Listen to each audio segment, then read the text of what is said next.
still in Queensland. I'm in the city of Brisbane right now, so should be decent reception for a while.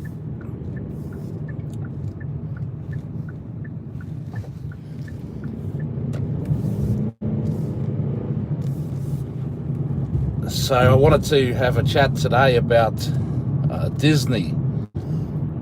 I was reading an excellent post from Corey's Digs.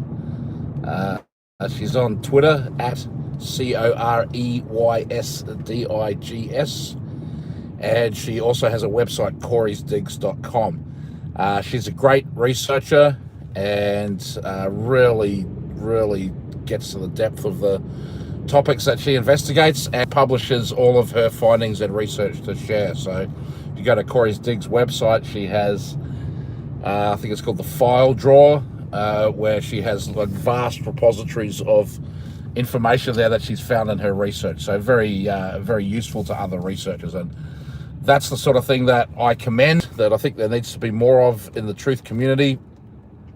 Not just researching things and making videos about it, but actually publishing documentation, blogs that contain documentation and summarize the information with links back to the primary source documents wherever possible. So if you have a look at Corey's Digs, I think it's probably the 4th post to go now. If you go to the website, it's not the most recent one anymore, but her dig into Walt Disney and Walt Disney's ties to the Masons and the secret societies and the deep state, and there was a huge amount of information in there, but at the same time there's even way more than that, which she didn't go into. So I don't know if she's planning to do more digging in the future on Disney, or kind of that was it, or that was all that she found.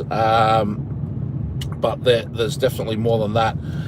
There's another thread as well. I was just reading it at lunch, and I will post both of the links to these Twitter threads, Corey's Digs and this other one, in the description or the comments for this video when I get a chance.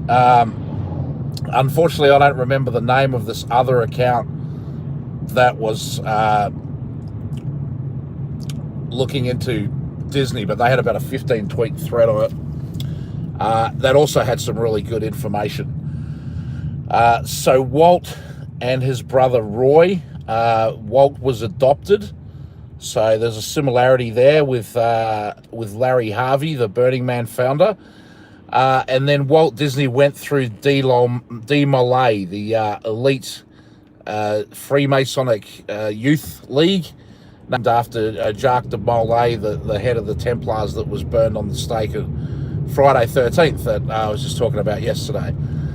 And then Larry Harvey, Burning Man founder, his brother Stuart, he went through De Molay as well, as did Bill Clinton. So there's a lot of Masonic stuff at Disneyland. It sits on the 33rd parallel, and they have a Club 33 there. I have a friend of mine whose father is actually a member of that Club 33 at Disney, and he asked me if I would like to go check it out, and I said absolutely. I definitely would love to check out that. It's invitation and membership only, and a membership costs like $100,000 or something. These people have the money, but unfortunately that opportunity's never materialized. Hopefully it will one day, and I can report back to you. But I've been in a Masonic hall before in Oakland. We were involved with a charity there called Operation Dignity that helps homeless veterans. If you're in the Bay Area, that's a great charity to support, Operation Dignity. All the money goes to actual veterans and helping them. 12% of all the homeless in the United States are veterans, which is a tragic statistic. So yeah, they were giving an award to the founder of that was from the mayor of Oakland, and that was in the Oakland Masonic Hall. Scottish Rite Masonry, I think it was. Spectacular venue, really amazing theatre. The big black and white checkerboard floor, and big columns everywhere, and it was sort of a who's who of Oakland society, which is an interesting little little niche. I lived in Marin County, and it's a different crew over there from Oakland High Society. So Disney has a lot of ties to the Bay Area. A lot of the members of the Disney family are still in the area, living around Napa. The Rothschilds are involved in the Opus One vineyard in Napa, and they have a pyramid at that winery, which is actually kind of subtle. Like, it's, if you look at photos, pull up Google Images, Opus One Vineyard Napa, and their tasting room, it's sort of, the pyramid is kind of concealed within the room.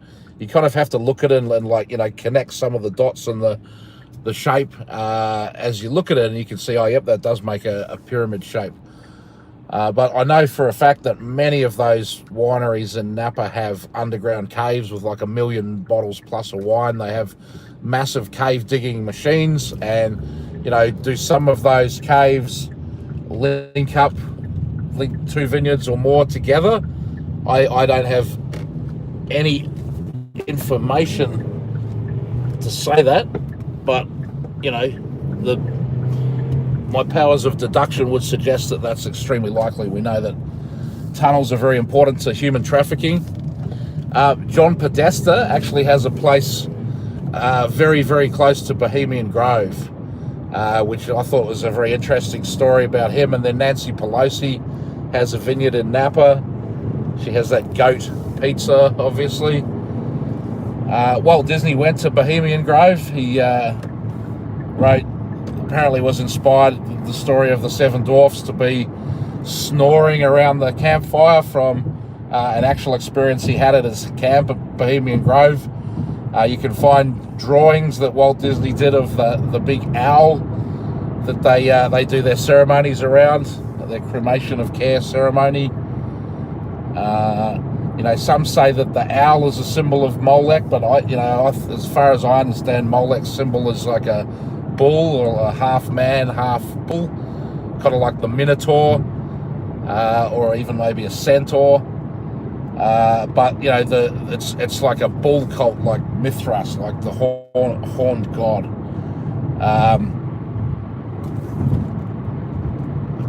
I think Diana, Athena, the goddess of wisdom and the hunt. I think the owl represented her. Minerva, possibly. And Terry, I forget his last name. Terry, he wrote a book called The Perfectibilists, which is about the Illuminati.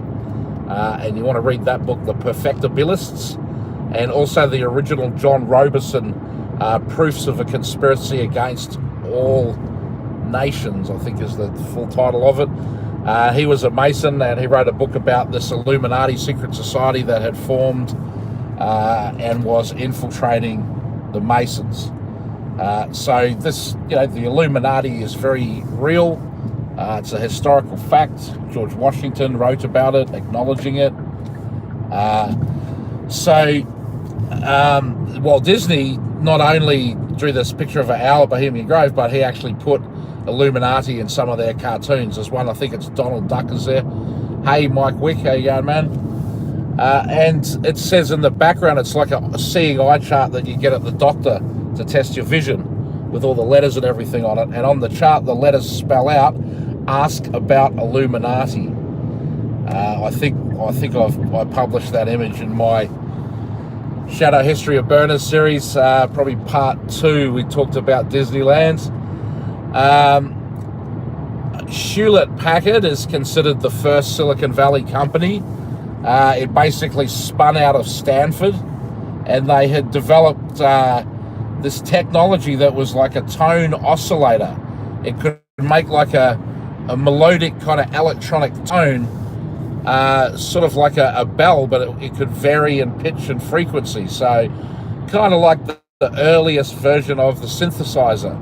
And quite possibly this type of electronic resonance tonal technology can be used for mind control, hypnosis, programming, that sort of thing, right? But Stanford had developed this technology, and these guys I think it was William Hewlett and David Packard is how their names went, of Hewlett and Packard. It's the famous story of this thing spun out of Stanford University into a couple of guys in a garage, and they started making products and getting some orders, and then they grew out of their garage and it became like a real company. It's the classic Silicon Valley myth. And I lived it. I started a company out of my bedroom basically, and that grew into an office, and blah blah blah. But the genesis of that Silicon Valley archetypal myth is the true story of the birth of Hewlett Packard, where they spun out of Stanford into a garage to make this oscilloscope when their first customer arrived. And guess who was their first customer? If you guessed Disney, then you would be correct. You win the prize for the day. Yeah, so they invented this technology, and Disney said, we need 5 of those for this movie we're making called Fantasia. And so they went and created this product, their first product, and that enabled the growth of Hewlett Packard, the company, and all of Silicon Valley that followed behind it. It's coming from Disney. So that's a pretty interesting detail about it. Disneyland itself was a project of the Stanford Research Institute, SRI International they're called now, which is a non-profit corporation spun out of Stanford to be their defense contracting arm, their commercial defense contracting arm. And it's one of the biggest defense think tanks in the world. It plays a crucial role in DARPA. I think it would be reasonable to say that DARPA and SRI go hand in hand. Palantir is also in the same location as where SRI is in Silicon Valley. When I say the same location, I mean like perhaps blocks away. Maybe as much as miles away, but it's certainly the same part of the valley over there. And also you've got the Stanford Artificial Intelligence Laboratory, the Stanford Digital Library Project, that openly says that's the birth of the internet. That's the true genesis of the World Wide Web. They just chose to release it from Switzerland for many, many reasons, which I'm going to go into another day. That's a whole show in itself that I've been working on for a while, about the birth of the World Wide Web. But Stanford Research Institute designed Disneyland, identified the site, designed the purposes of it, and at the same time we have the Stanford CASBS, the Center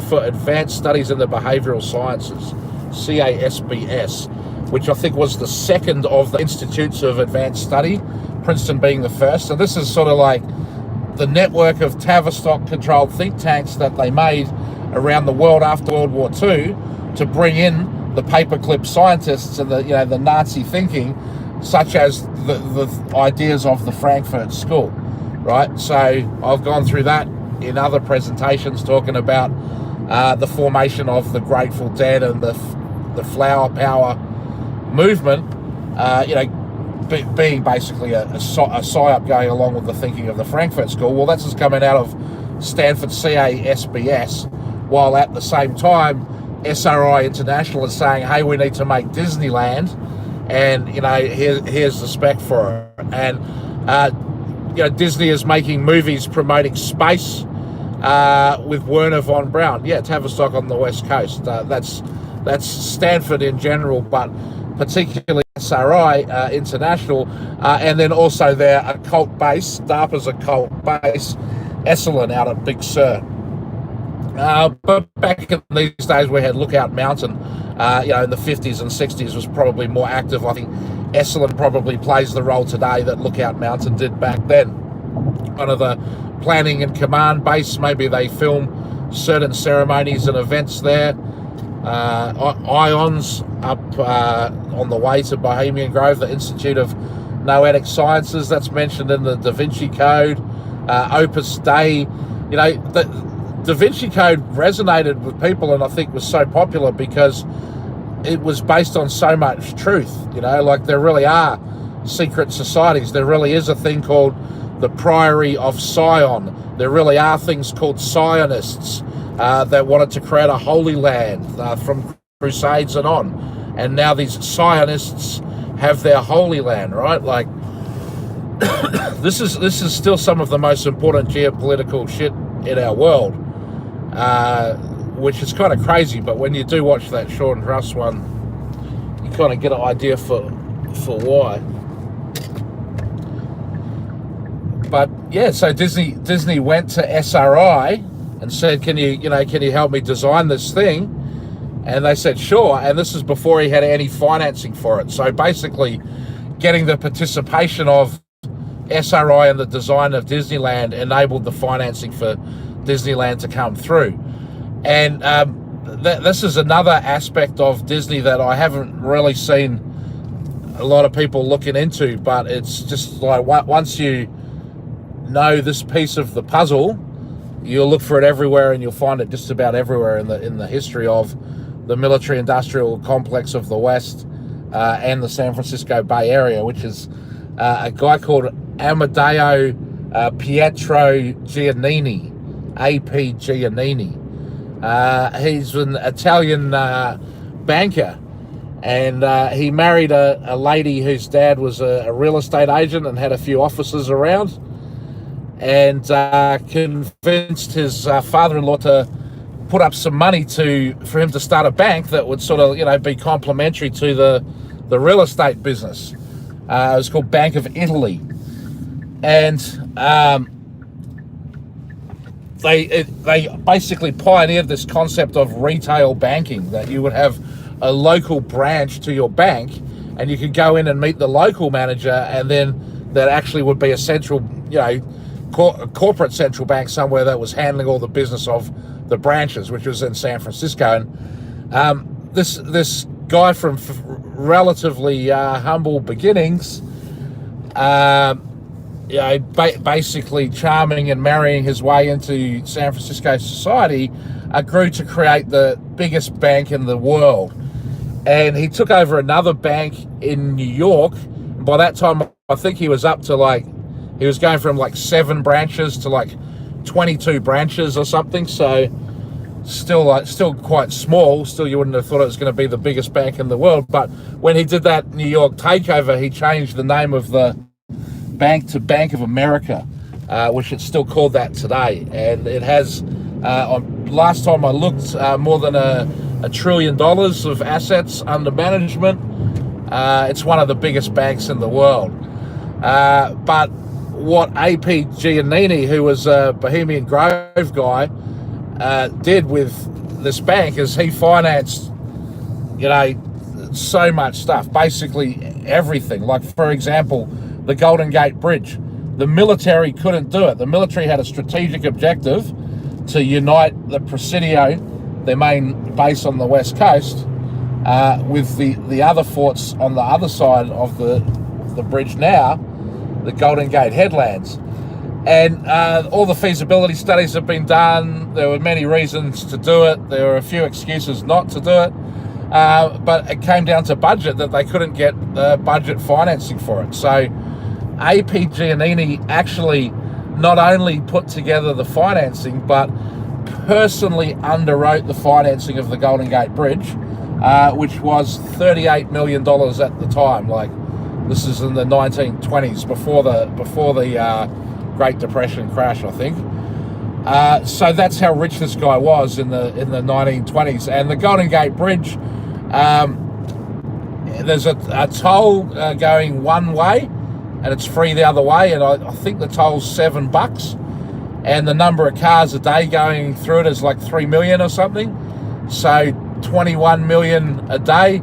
My understanding is half goes to the owners and half goes to Caltrans, or whatever's the authority that operates it. Now, I don't have any evidence to prove that that's true. Let me just say that, but that's my understanding of it from the research I've done into it.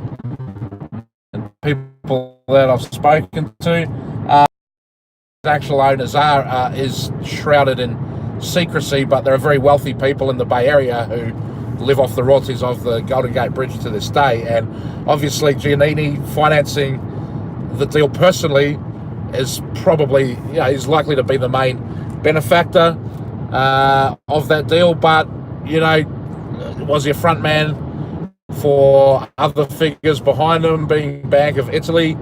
Was he in contact with the Templars? Was he an agent of Rothschilds or whatever? I don't know that for sure, but certainly the growth of his bank was absolutely meteoric. And so he financed most of Disney's shit, Fantasia, Snow White and the Seven Dwarfs, like a lot of those early movies. He basically built the studio. He provided the money to do that. So that's another key figure in the growth of Disney. I believe he financed Hewlett Packard as well, but they brought in more of a corporate financing model, like the way the British East India Company was financed, with spreading the risk in joint ventures through the ownership of stock. And people who were top level military brass during World War II often got those positions because they came out of the aristocracy in the first place, and they were rewarded with the spoils of war, whether it was land deals or interests in factories, the armaments trade, whatever. A lot of wealth was created in the military in the 50s and 60s, and that was the main economic driver of Silicon Valley. So the whole launch of the space race, culminating in this Kubrick production of a moon landing, that has as many anomalies in its story as the Jeffrey Epstein suicide. That's our generation's moon landing, I guess.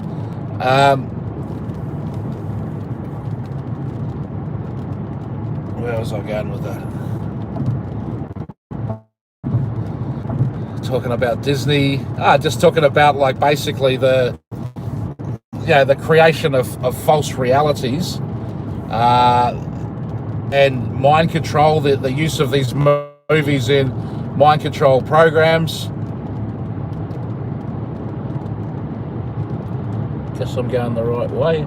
It says airport. I guess it must be the right way. Disney seems to have been creating content specifically for the deep state. And why do they need to use this oscillator tone in Fantasia? I mean, that's a trippy movie to begin with, right? Like, if ever there was a movie that was like some sort of hypnotic mind control movie, that would definitely be one of them. And Wizard of Oz, Frank Baum, he's connected to Masons and secret societies, that guy. Supposedly that's about getting off the gold standard, and fiat currency is the emperor, the wizard behind the curtain, is basically Alec Greenspan or whoever's the chairman of the Fed these days. I haven't kept up on that one, but I know Trump does seem to be taking on the Fed, which isn't that would it have been a goal of libertarians and the truth community for Trump to do, take on the pedo cult, the child trafficking rings, the Hollywood Me Too and everything? Boom, all of that's happened. Take on the mafia, take on big tech.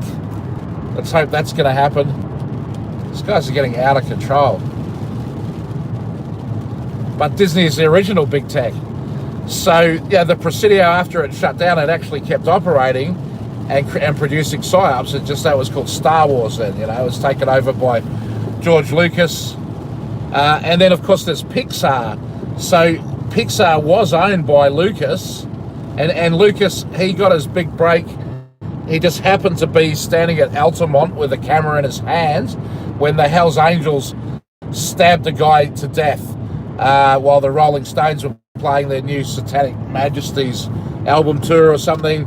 I think they'd opened with Sympathy for the Devil, but were playing Painted Black at the time of the stabbing, I think is the detail. It's not really that important to it, but one important detail of that Altamont story is Grateful Dead was supposed to be the headline act, and they pulled out at the last minute for some reason. So they may have gotten some sort of hint of what was coming. George Lucas gets his start doing that. He does American Graffiti. He does THX 1138 or whatever. The THX home theatre standard is created by him and named after that movie, which is a futuristic dystopian movie. I think there's some sort of virus. It's been a long time since I saw that.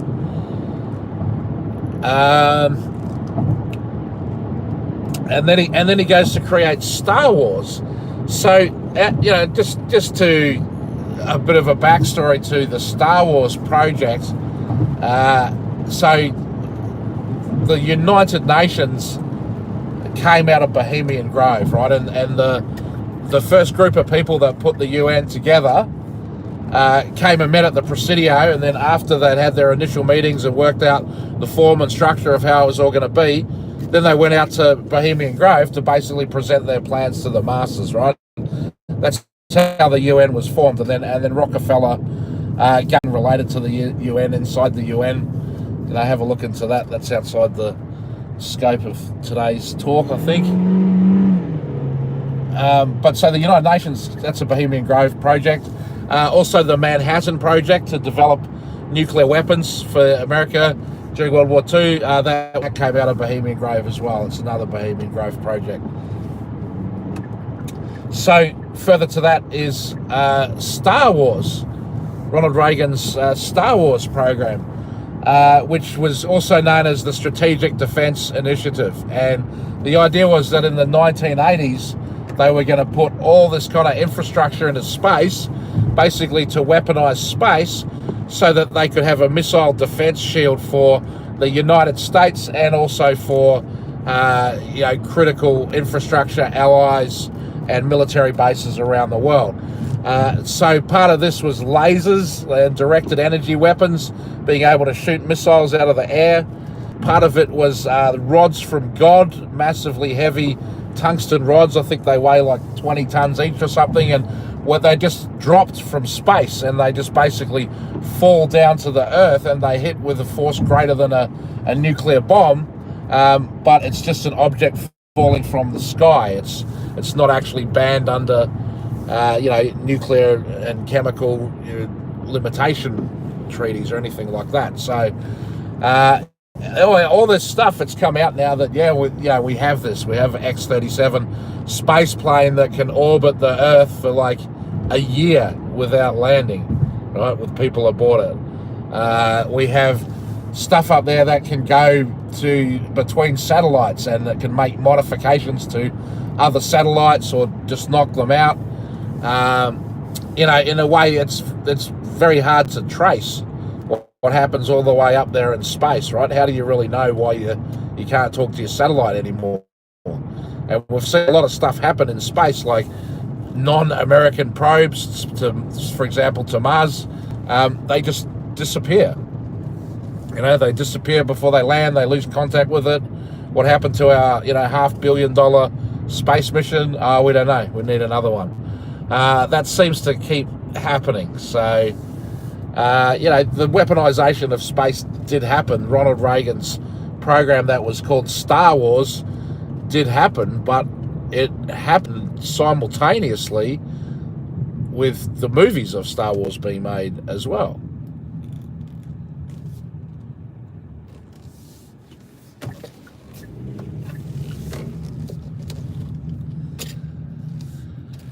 And then Star Trek also has a lot of ties to the Esalen Institute that are definitely worth digging into. And Star Trek is set in the Presidio, the academy, the training academy for the Federation or whatever.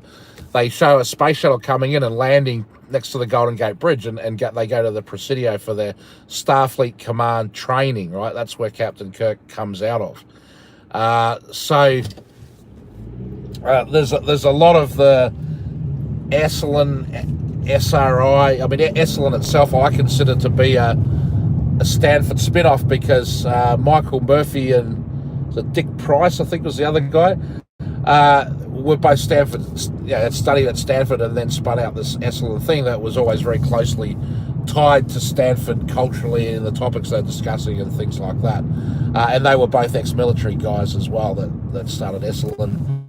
and then Aldous Huxley being the kind of spiritual leader of it. They have a room there named after him, and if you want to go sit in a hot tub and take some wicked LSD, that's probably one of the better places in the world to do it. But just prepare yourself to be indoctrinated and mind controlled, because you would be in the world center of that. So the chances that they wouldn't try to do that to you would be negligible.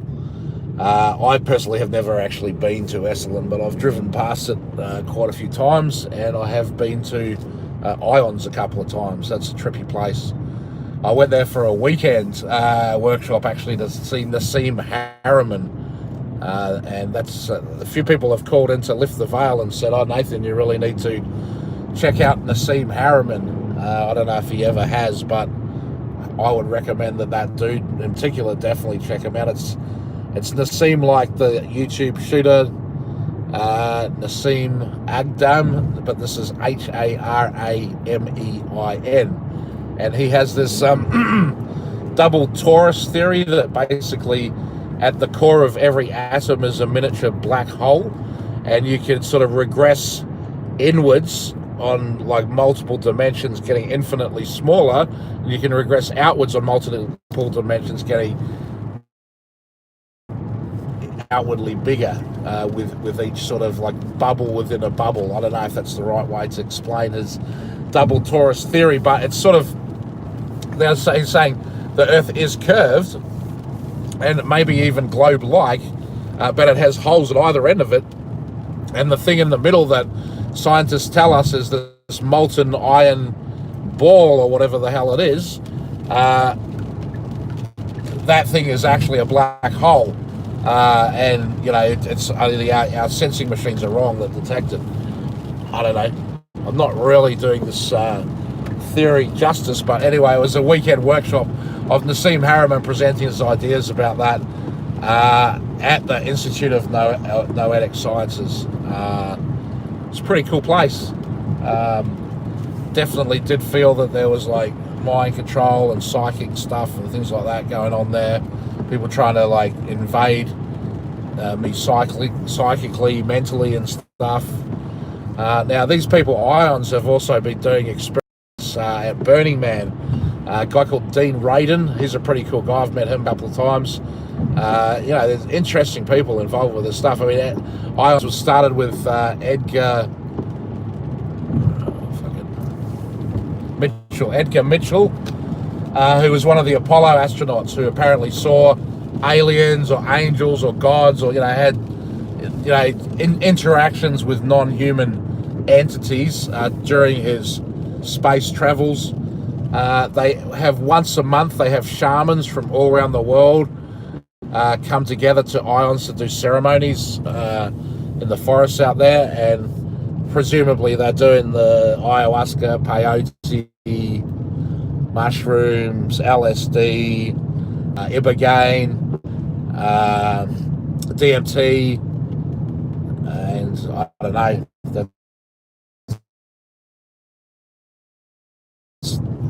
Salvinia, Devorum, whatever. And they're doing these rituals to bring about world peace. And there's certainly a lot of like very, very, very wealthy hippies in the Bay Area. People for whom 100 million a year in annual donations is not really even something that they blink about, right? So, to get the money together to fund shamans to fly from all over the world to do dances in a forest, like, for sure that can be funded in San Francisco. That's probably one of the easier things to fund there. What else can I say about Disney? If you go to Biblioteca Pleiades, that's one of my favourite information sites on the internet. A lot of their stuff can be found at whale.to, which is a much easier address to remember than Biblioteca Pleiades.net, but it's BIBLIOTECA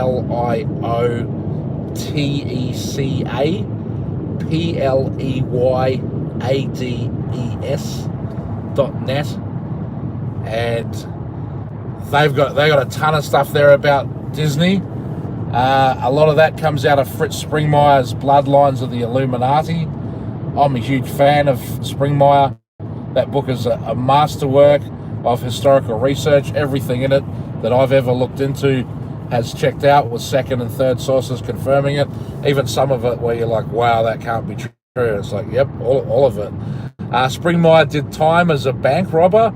He reckons he got just a little bit too much into fighting the New World Order, and he's like, well, what can we do, And it seemed like fighting back at them through the banks was the way, but in hindsight, he feels he was set up in a patsy situation and led into a trap to get him. A lot of what he said is also confirmed by another Illuminati whistleblower called John Todd, who I know someone who has a personal connection to John Todd and actually harbored him for a couple of months when he was first on the run. And so that lends me to think that there's some legitimacy to John Todd's story. Although, I don't know, look, any of the stuff, do your own research. But Bloodlines of the Illuminati has quite a lot of information about Disney. And that book, it appears in the CIA vault, the Crest, their online library, CIA reading room, has a copy of Springmeier's Bloodlines of the Illuminati there. So does that mean that book is endorsed by the CIA? I don't think so. I mean, there's some pretty freaking out there shit in that CIA reading room from what I've been able to see. It's open to the public. Anyone can go search for anything there. It's a lot of stuff. But the CIA has always done kind of pretty wacky out there research and entertain stories and theories that probably wouldn't get recorded in FBI or police departments or whatever. So yeah, it's not. At the same time, if it was complete bullshit, why would they? What's the point of them keeping it? It's not like every single fake story that ever existed is available at the CIA reading room. Far from it. They consider that information worthy of being used, so it was stored there. And there's pretty interesting stuff about that. Now, people say that Disney is one of the reasons why you can't believe Fiona Barnett's story, because she said she was raped by Walt Disney, but he died before she was born. So, two things about that. The first one is there is a younger generation, Walt Disney, who was alive at the time that Fiona talks about her sexual assaults at Disneyland. So that's point one, but the more important point is that she never said that she was raped by Walt Disney that I'm aware of. She said she was raped at Disneyland. So look, these abuse survivors, they've been traumatized, they've been hypnotized, they've had horrific, that it's really, right for those of us that weren't involved in that abuse,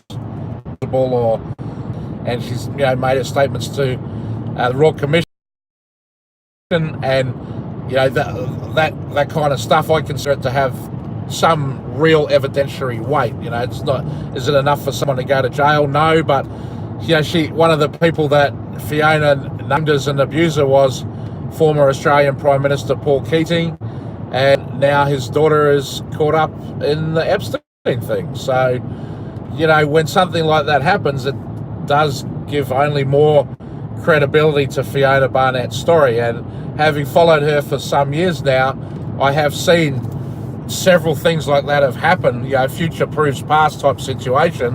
As the news comes out in the mainstream news and people are prosecuted and go to jail, it's things that Fiona spoke about years ago that are now being shown to be true. So that doesn't mean I endorse every single thing that she says, but I do believe that she's doing good work in spreading awareness to people of satanic ritual abuse, and she's not doing it, I don't believe, to promote herself. I mean, how does this gain you anything to promote yourself as being, involved in this stuff? I mean, she says in her book that she's murdered people. Well, what's the advantage of telling people that?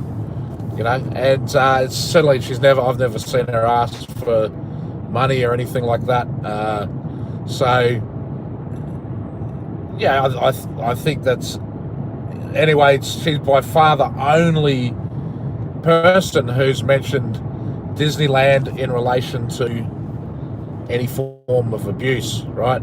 She's like, we just had recently their star Bella Thorne saying she was abused there from the age of 6 to 15. I mean, follow Tiffany Fitzhenry, follow Corey Diggs, Titus Frost. He talks about this stuff a lot as well. But yeah, there are this pedo thing is, it's a machine. It's not one company or one studio or one person that's responsible for all this stuff. It's the entire system was created like this. So, and I've mentioned this before in various places, but one day maybe I'll do like a focused Crypto Beast episode or something, really looking into this story and pulling up all the videos and photos and stuff. But the Crotona colony of Theosophy in Hollywood, that basically Theosophy after Joe Atwell has linked Madame Blavatsky to the Russian military, like a frontline soldier in Garibaldi's army. And I've got a link between Charles Babbage and Ada Lovelace and Garibaldi's army. That's another in itself, yet another episode. So many to do. But Blavatsky created this Theosophy as basically an offshoot of Freemasonry that would allow females to participate as well. And this is kind of the genesis of Wicca and the revival of modern witchcraft, if you like. But they basically had plans to colonize the world. They set up these Theosophy Society colonies all over the world. Steve McMurray, unfortunately, left Twitter. I don't know what happened there, but I hope he's all right. But he'd been sending me some awesome research into Theosophy and the OTO in Australia, and how early that was set up there and how influential it was, how many major political figures were actually connected to these secret societies. But they also set up a colony at Point Loma in San Diego that was absolutely palatial back in its day. And then another one at Crotona, which was Beechwood Canyon in Los Angeles. And this is basically the Hollywood Hills. So the whole Hollywood development project, came out of this Crotona colony of Theosophy, as did, Hollywood and the movies and the movie studios and the industry of it and everything. You had Aldous Huxley was living there with Gerald Heard, who's believed to be his lover. Christopher Isherwood is there as well. And this is pre-World War II. These guys are basically there coming up with the narrative of what the world is going to be like after this great war. And this is the time where, Huxley's doing Brave New World. It's based on a novel called We, a Russian novel of the 1920s. Yevgeny someone. And Bertrand Russell wrote a book about science and the scientific method, which is also based on this We, and was a large influence on Huxley's book. And then George Orwell wrote 1984 on the island of Jura in Scotland on David Astor's country estate, Barnhill, I think it was called. And that is also based on this novel We. And in fact, Orwell had done a review of Brave New World because he worked for the newspapers, and he had pointed out that Huxley had basically plagiarized this wee book. And so this body of thinking, that kind of these dystopian science fiction novels that kind of describe our modern world, not just our surveillance society, but what Huxley was talking about of drugging people and controlling massive amounts of the population through pleasure centers, what Leary went and implemented. This is all the MK Ultra project, which came out of the Macy conferences. And Ultra was the name of one of the top secret computer system projects in World War II between Britain and the United States, collaborating over Babbage's technology and Alan Turing's technology that became the computers and the computer industry. It was called the Ultra Magic Deals, and this was a technology transfer agreement between the UK and the US. So that's why the Ultra and MK Ultra, in my opinion, and you look at who was at the Macy conferences, it's basically the extension of the Tavistock plan. It's anthropologists, cyberneticists, psychiatrists, psychologists, social engineers. They're coming up with, how do we build this new world of the future, the new world order, and control it, and just basically control everyone electronically like it's a computer system. And if you go and read Silent Weapons for Quiet Wars, that's an amazing paper. That was like life-changing for me in my journey of conspiracy research when I came across that. The story is that someone purchased an old IBM photocopier at a garage sale, and when they got it, there was like a document that was printed out, still in the printer tray, and they got the document, and it was like the secret plan for Mr. Rothschild to control the world electronically. And apparently, in the official story, they tracked down the guy who wrote Silent Weapons for Quiet Wars, and he did like 4 years in jail. So like Springmeier, this guy Assange, Epstein's butler, the Palace Guard in the UK, who said that Ghislaine Maxwell used to bring chicks around for Prince Andrew. All these people go to jail, but Maxwell gets to float around eating burgers or whatever she's up to, driving her submarine.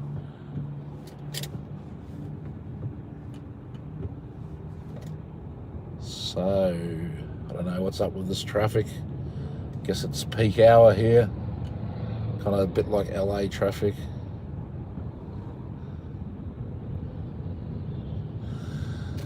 So yeah, this world of Brave New World in 1984, like I think they've been planning it for a very long time. And you look at the Fabian Society, I mean, there are links between H.G. Wells, Aldous Huxley, Orwell, the Fabian Society.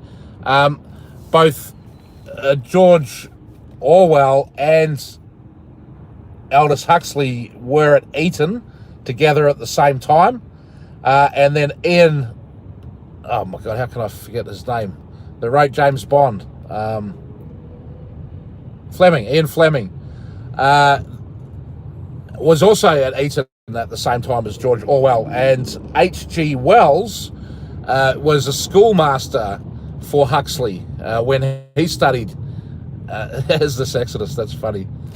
And then Thomas Henry Huxley, who was known as Darwin's bulldog, a great promoter of Charles Darwin's ideas, and the patriarch of this Huxley clan, he taught H.G. Wells. So the Darwin, Wedgwood, Huxley families are very intertwined and intermarried and enormously significant in world history. We're talking about the founding of the United Nations and UNESCO, founded by Julian Huxley, which launched the World Wide Web and also launched CERN.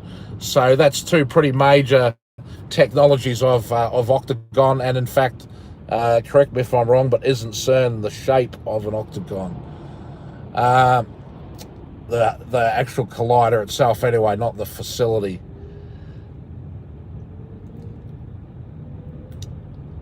And then you look into also this colony at Monte Verita, which is another one of these occult colonies that, Theodore Royce, that founded the OTO and then passed it on to Aleister Crowley. He's connected to this Monte Verita. So is Alfred Stoll, who is the real guy that discovered and synthesized LSD. The Albert Hoffman bicycle day theory is a load of crap. That guy was Stoll's boss. And they'd been working on that technology for like 20 years when Bicycle Day happened. But this Monte Verita, there's people having orgies, there's like paintings of group sex on the walls, there's all kinds of like nudity going on. There's anarchists and revolutionaries connected to Carl Rothschild operating out of Naples. And this is possibly the what happened to the Carbonari passing into the 20th century. Giuseppe Mazzini's Carbonari. And Mazzini was in communications with Albert Pike, the famous Freemason. And Pike's letter to Mazzini, there's stuff that says that's a fake, the same way there's stuff that says the protocols of the Elders of Sion is a fake. But you look at the actual implementation of some sort of battle plan once you've read that protocols book, and it's like, yeah, this is the battle plan that's being implemented. It seems pretty clear, and similar to Pike's letter to Mazzini about 3 world wars, that basically World War III will be the Christians and Jews versus the Muslims, and that's what they're trying to unite, to bring about the end times Messiah, etc. Well, that does seem to be a pretty apt description of what we're living through 2019 still, still with all this crap. And, is Trump going to stop messianic World War III prophecies in Israel? Well, I think we all know the answer to that. It's disappointing, but perhaps predictable. And I don't know, what was he supposed to do? Like, team up with Iran and try to wipe Israel out? I don't think that would be a good outcome. I think building big, beautiful Trump hotels in the Golden Heights, getting all that Genie Energy oil and gas pipeline revenue for centuries, it's probably a pretty sweet outcome if you're like Rupert Murdoch, Dick Cheney, Donald Trump, Bibi Netanyahu, Bill Richardson, the Bush family, and I don't know who else got a piece of that deal. But Zbigniew Brzezinski, his book, The Grand Chessboard, he's basically highlighting the importance of the Eurasian landmass to world affairs in the future. And China's got this one belt, one road thing, basically building massive superhighway corridors, linking up all the countries, a big infrastructure construction project. That type of thing's good. I think that we should be doing more of that in the world. It creates jobs and it creates trade between countries. And if there's more trade between countries, there's less need for there to be conflict and strife between them. But, most war, I don't believe, is legitimate strife of the people. It's just machinations of the bankers and the ruling elites in those countries who almost never are risking their own lives in the situations. Trump is a puppet. Well, yeah, maybe he is. I go with the Steve Pachenik narrative that, he came on. Alex Jones, just before the election, showed his face for the first time. He said that, look, white hats in the system are initiating a counter coup against this foreign takeover spearheaded by the Clintons. And we've chose Donald Trump to be our front man and win power legitimately in a legitimate election. So that's my take on what's going on, and that's my take on what's behind QAnon as well. Some of the people behind that movement to get Trump elected and use these military grade tools such as Cambridge Analytica, the AI, the effects-based operations, NSA project Acquaint, and all these various IARPA projects. So I hope that in this next election that Trump's going to be using that stuff as well, and every advantage he possibly can, because certainly the other top side has got no problems cheating. There's no fair and balanced reporting at all. It's like completely skewed. Also, did you see that aerial photo from the G7? Everyone sitting around a circular table. There's actually 8 people, which I thought was really interesting. Maybe someone knows the answer to how come there was 8 people at the G7. Maybe there's a moderator or something. Maybe Satan himself was at the table. But in front of Trump, there's some sort of like audio cord, and it's been coiled around in the shape of a Q. Now, I've never in my life, world leader event, anything like that, seen that they have like a coiled audio cord, like a spare cord, just sitting in front of them. Like, what? This is the president of the United States. You can't test that the mic works before the freaking G7 meeting. If there's one situation where you should be able to rely on your basic communications infrastructure, it's the most important meeting of the most powerful leaders of the world, right? So what's the point of bringing a spare microphone cord to it, right? And then even further, that it's like done it exactly in the shape of a Q.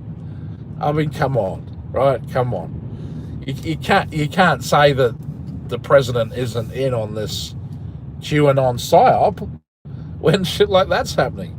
He's got to be aware of it. He's pointing out this baby with a Q in the crowd, this fine baby. I mean, he just keeps doing stuff like. Anyway, I think at this point, the people who are into it and watch it have seen so many proofs, like they constantly get rewarded with proofs if you're a Q follower, and so you don't even worry about that anymore. You've been convinced, and the people that are against Q, no amount of fucking proofs is going to get them to change their mind at this point, right?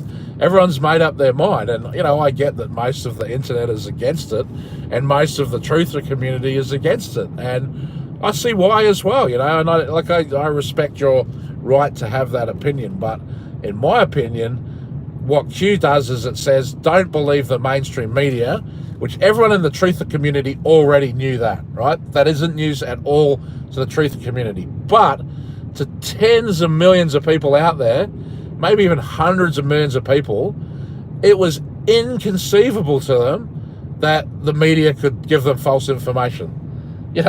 My dad, he reads the newspaper every day. It would never cross his mind that government officials in the newspaper would be lying to him, right? That's just, they've come from a different world, right? But I don't try to have those battles within my family, but I think that it's wonderful when people all around the world are waking up and are thinking, oh shit, maybe I should think for myself. Maybe I shouldn't just accept anything I get told by an authority figure. Maybe I should do some investigation. And that's the other great thing about Q to me, is it encourages people to do research. And that's the only way we can combat fake news and propaganda, is teaching people critical thinking, and that includes the ability to look things up for themselves. And once you have this skill and exercise it in practice, you don't just hear something and then retweet it. You hear something, go Google it, see if you can get independent verification, and then retweet it. You just start doing it automatically. And look, I'm not perfect. Sometimes I slip up. It's okay to get things wrong. It's okay to tweet something and then delete it when new information came to light or whatever. Like, you should be able to edit tweets, in my opinion, and just have a edit history that gets attached to them. But maybe they'll release that in a future version. Fuck, this traffic is nuts. Washington crossing the Delaware. Yeah, I don't know if it was quite like this. I tell you, one American story that I've done a lot of research on that's very interesting is the Boston Tea Party. And the local Masonic Lodge was due to have a regular meeting on the night of the Boston Tea Party, and it's the one night in their lodge records where nobody attended at the regular meeting. So where was the entire Boston Masonic Lodge on the night of the Boston Tea Party. And the story is basically these people, and the number of them is about equivalent to the number of members of the lodge, a couple of dozen, were seen going through the streets dressed up as American Indians. They had mohawks and they were wearing masks and feathers and hooping and hollering and stuff. And they boarded the ships that had just come in from the Orient, and they had these big tests of tea, and they used the machetes to smash the tea chests open on the deck and dump the contents out. And they had somebody going through with a broom and just basically pushing the dumped out tea, sweeping it off the deck into the ocean. And then the tea chests themselves, once they'd been dumped out, the empty chests, they were throwing them into the ocean. And some of them were thrown into the ocean that still had some tea inside the chest, and they were sort of like bobbing on the water, became a bit of a water hazard. Others of them sunk or whatever. But on the ship's manifest for one of the ships that was raided, I'm not sure about if this was on the manifest in Boston. I think it may have just been on the manifest on its travels on that voyage that led to it being in Boston. But they had opium, and this was the trade of the British East India Company, and this is what built the Boston Brahmins and the Ivy League universities, and the great families like the Astors and the Vanderbilts. This opium trade, this British East India Company massive opium trade. And basically, the British governor wanted to tax all these imports so they could control it, but part of that was to monopolize the shipment of the opium. So, and it wasn't really profitable to sail all the way to the East Indies to get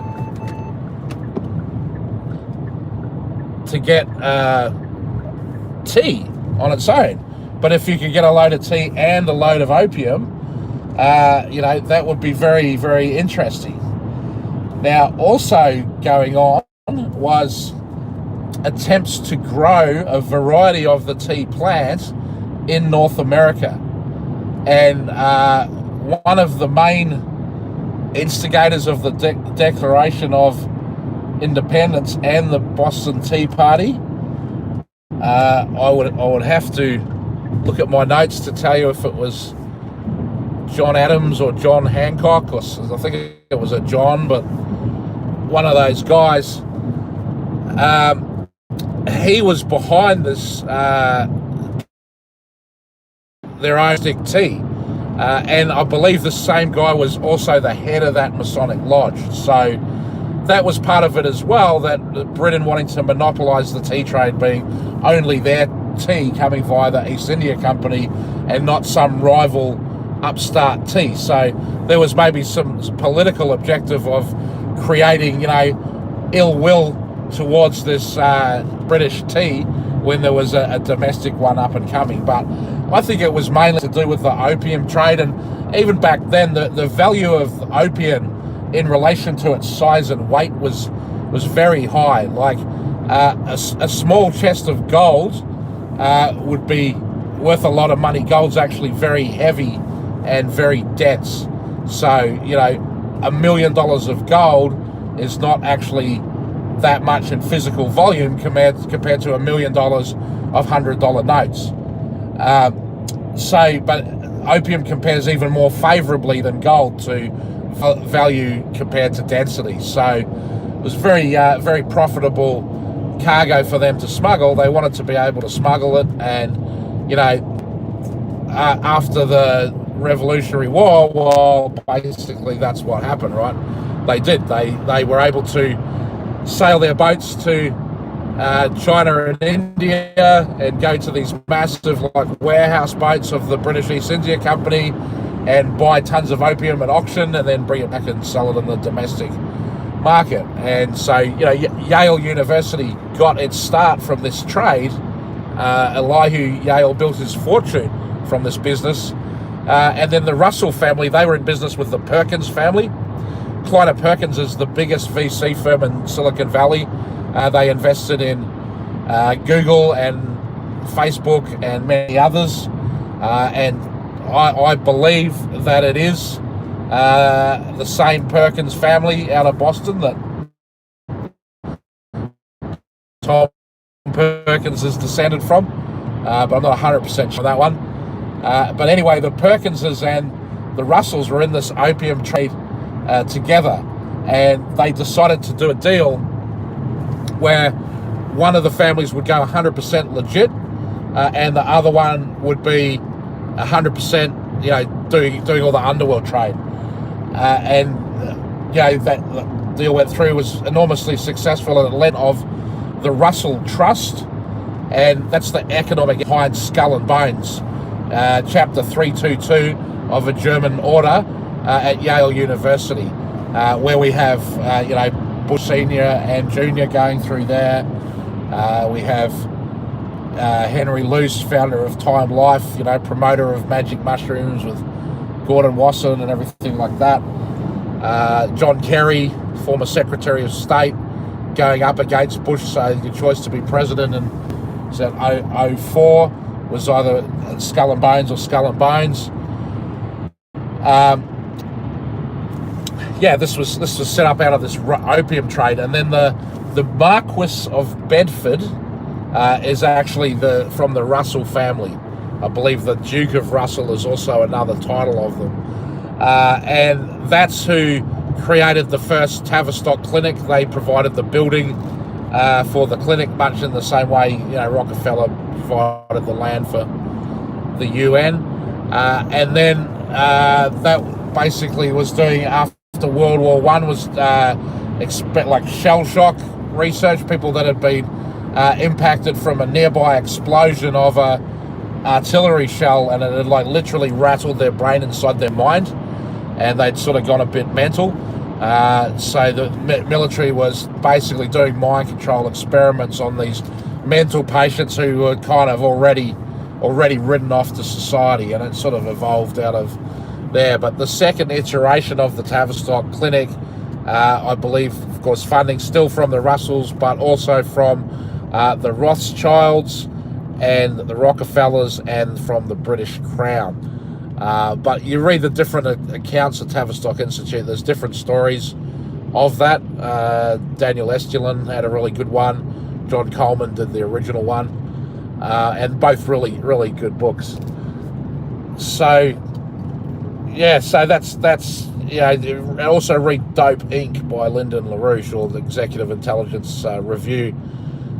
And this is the main economic force of the Anglo-American Empire, is this dope trading. The Civil War, getting everyone hooked on opium that fought in the Civil War, and creating all these massive addicts afterwards that could do nothing but consume the opium. I mean, the synthesis of opium into heroin and being injected in syringes, that came out of the Civil War. And then you had the opium wars of Great Britain, trying to get the Chinese hooked on opium as a form of social engineering. Switched to the British invasion of the Beatles in the 60s and the counterculture and all of that. That was the launching onto the American public of drug and sex culture, which latched on and it's taken over. And now, look, these opioids, Johnson & Johnson paying out $575 million. The Sackler family has said they're going to pay out $10 billion to settle 2,000 current lawsuits from opium addiction. Well, what about everyone else? I mean, this opioid crisis is killing more Americans than the entire Vietnam War did every year, and it's getting worse, and so that's way more than 2,000 people, right? So I mean, is it the first 2,000 that got lucky, or what are they really going to have to pay that $10 billion? It's kind of a little bit like Ted Turner saying, I'm going to give $10 billion to the United Nations. Did that really happen? Maybe it was $1 billion back in the day, and it just seemed like $10 billion because it was that much money at the time. And Bill Gates gives all his money to charity. It's called the Gates Foundation. It's a charity that he runs and controls. It's basically the same as a private corporation, except it doesn't pay tax, right? And plus it gets all these other ability to do projects with governments that seem like they're great socially beneficial projects to help the world, because hey, it's for charity, right? That's what they do. They shift their wealth into these foundations, and that's why when you see the big rich lists of the world, you're not actually seeing the true wealth of the world in those lists. The true money is hidden, and it's hidden in trusts and foundations. How do you control it when you have that much of it? Well, you control it through secret societies, and look into that Pizzagate, Lozzato. Tamara Lozzato. I covered that in Crypto Beast 11 with Joe Atwell, talking about theosophy and the Zionists, and these Lozzatos being involved in the foundation of modern Zionism. This is like a radical, extreme rabbi of the 19th century, is the ancestor of this lady Tamara Lozzato, and she's putting her kids to go to the Podesta hot tub party, but she also got this website called Evie's Crib, where you can get photos of this girl or spend time with her or whatever, and it says that one day she will have the power of life and death over you. And in the days of the Caesars and the Colosseum and the gladiators, that's what they used to do. They used to have the power of life and death, that after the battle, where the losing gladiator was wounded but still alive, and the winning gladiator was ready to deal the killing blow, he would look up to Caesar and looking for a sign. Should he finish the guy off, or should he spare his life? And Caesar would put thumbs up, meaning that the guy could stand up and live, or thumbs down, meaning put the sword in him. And that's where that gesture, thumbs up, thumbs down, comes from, because Caesar literally had the power of life and death, and could just get someone executed with a hand gesture. And it seems pretty clear that either the Clintons themselves have the power of life and death, or they work for an organization that has that power. Their handler or their boss or whatever it is somebody that can do that. And you have a look at the work of this guy called Ahuwa Zeus, Ahwazzeus. He's talked a lot about these Templar families and the papal nobility bloodlines and stuff like that, who have ownership of various mafia groups around the world. He names the names of the actual people involved in this stuff, which is pretty rare to find. The site's been shut down a few times, but there's a lot of it on the Internet Archive. So what do we got here? Some former accidents.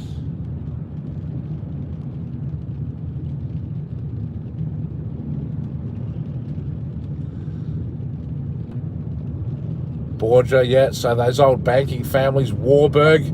The Warburg family actually used to be known as the Del Banco family.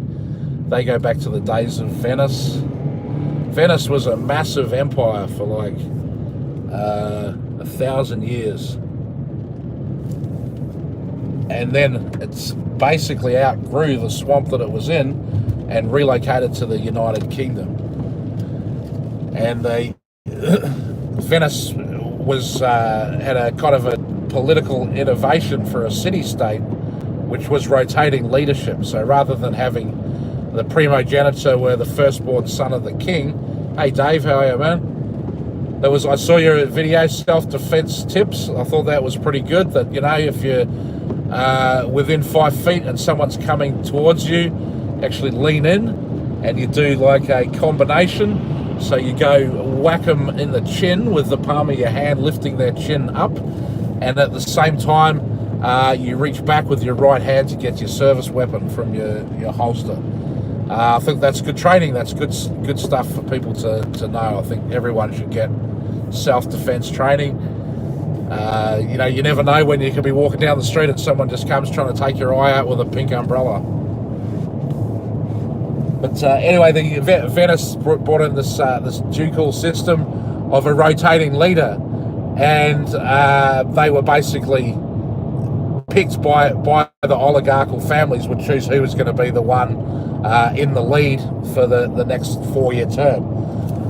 And so that system was migrated to become the British oligarchy and nobility. So the Duke, the Doge in Venice became a Duke in England, and the system there, they have this House of Lords, which they call the peerage. If you're a lord, you're a member of the aristocracy, and you have your own kind of government for ruling the country, and the normal peasant people aren't allowed to come into your government. So there's the House of Parliament, which is the elected representatives from the democracy, and then there's the House of Lords, which is the peers and the nobility who are basically getting hereditary titles, and then there's barons and earls and viscounts and marquises and all various things in the hierarchy, going up to obviously prince and king and queen being the highest, princess, and then the history of the world for the last several thousand years has been more about city-states than countries. And the countries we know today, like Italy and Germany, they're relatively new inventions of the last couple of hundred years. Guys like Napoleon and Hitler basically redrawing the map. But the underlying principalities and, fiefdoms, ducal states and princely states and things like that of Europe, they're still going as they were. I mean, they're thousands of years old. They're like at least centuries old. And so these places, whatever the New World Order version of how they're ruled is, they're still ruled in the old way as well. And when you travel through Europe, that becomes readily apparent to you. But something that I was never taught in school in New Zealand or Australia. The importance of old money, and in places like Asia, India, Africa, these ancient multi-generational families, they just have such a massive amount of power, and it's almost always hidden power. It's not always hidden wealth, but they have enough money that they don't have to act out whatever it is they're doing in front of the media.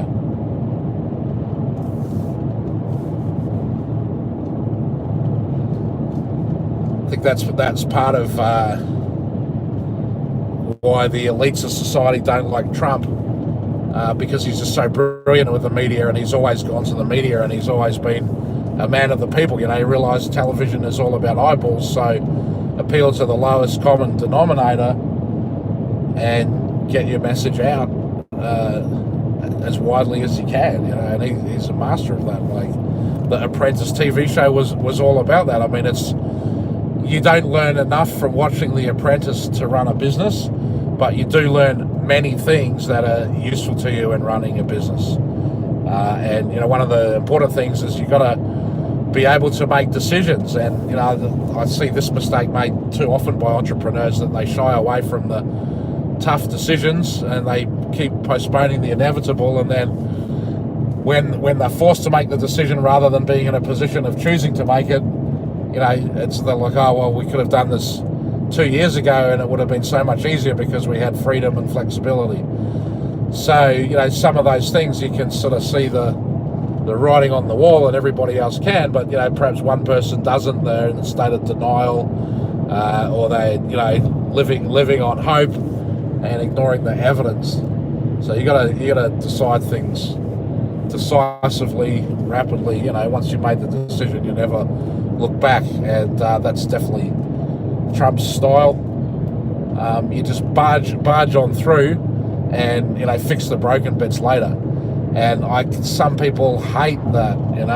Perfectionists hate that. Some people are like, that's not how it's done in politics, whatever. But if you want to get shit done in the world, you have to be like that.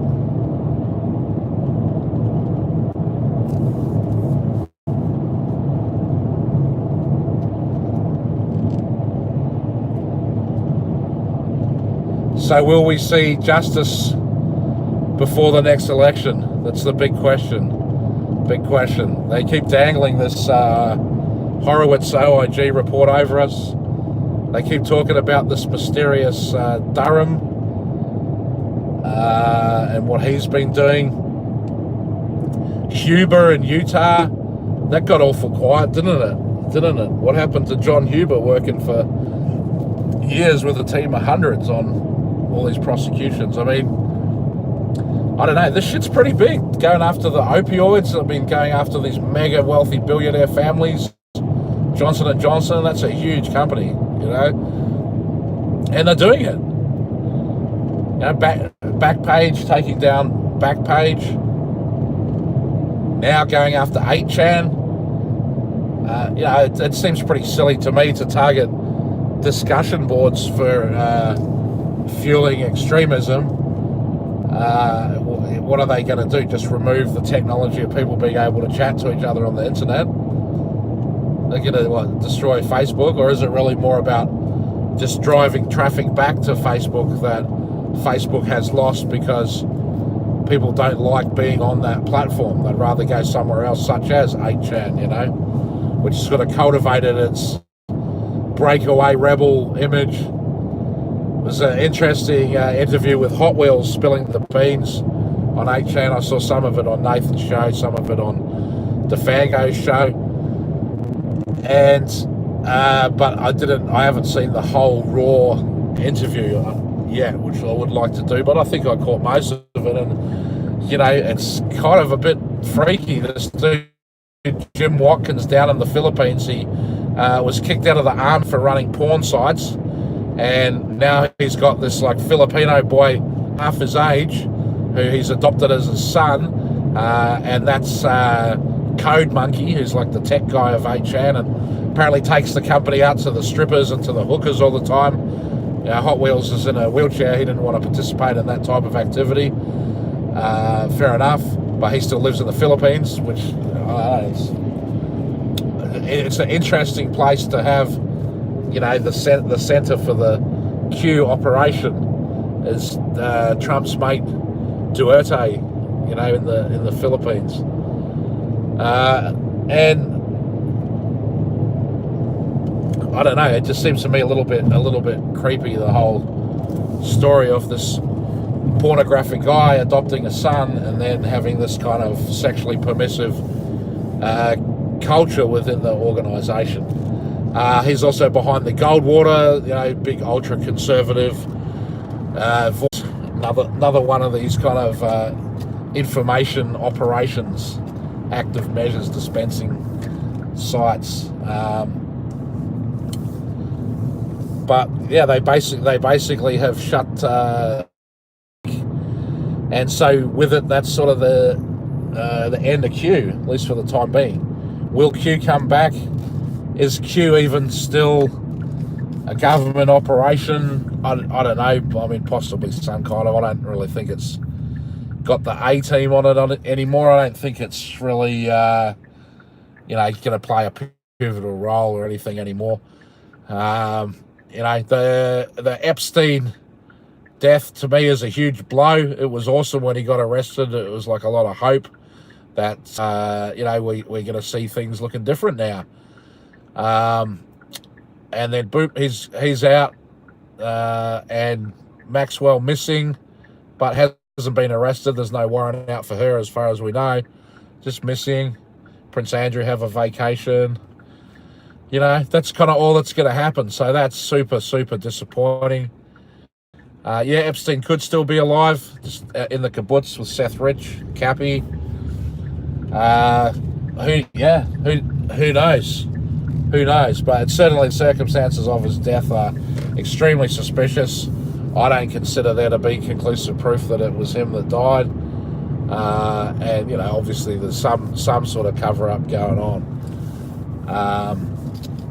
But, you know, maybe with him dead, they're able to use a lot of the evidence that has been collected, and there's no, you know, privacy concerns that could come from his lawyers of anything being subpoenaed. But it seems like it took a long time for them to raid his properties, plenty of time for everything to be cleaned up and scrubbed, and, you know, that probably happened years ago. But as Q says, they have everything. The NSA should, in theory, have all details of any crime that was discuss via email or telephone, which I would say in this day and age would be almost every crime. So, you know, what's going to happen? What's going to happen? I'm really hoping that we're going to see movement on the prosecution of Spygate and Russiagate as the next phase. And you know, what happened to this declassification? You know, remember there was 5 declasses coming within days. You know, what are we now, nearly in September? What happened to that declass?